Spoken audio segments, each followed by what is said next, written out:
The interior of the building had an industrial feel to it. The tables were metal. The stools seemed cobbled together from lead pipes and wood.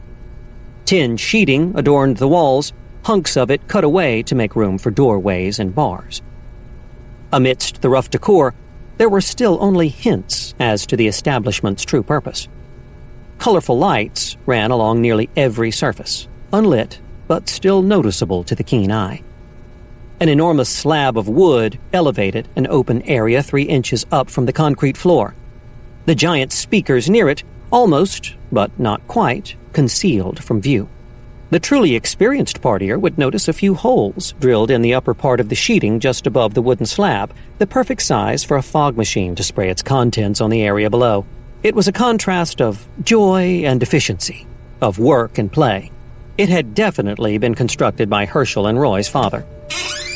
As Herschel stood by the entrance, a large man stepped out from one of the doorways in the back.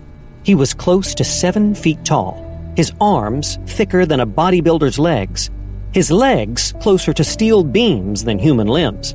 His dark beard was trimmed close, so as to show off his impressive jawline and handsome face. In each hand, he carried a silver keg, presumably full, although one wouldn't have known that from the ease with which he slung them around. Herschel found his breathing was no longer functional, and his ability to keep his knees steady had all but vanished. It had been over a decade since he'd seen this man through anything but Roy's memory. Yet, he was unmistakable. This giant could only be Titan, the unstoppable monster who had left all but the most powerful criminals trembling at the mention of his name. The giant turned his head toward the sound and froze.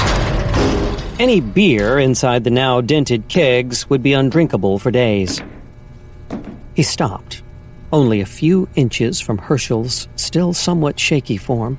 His father laid an enormous hand on each of Herschel's shoulders and stared down at the boy, his face a tempest of emotions, each fighting for the right to be showcased.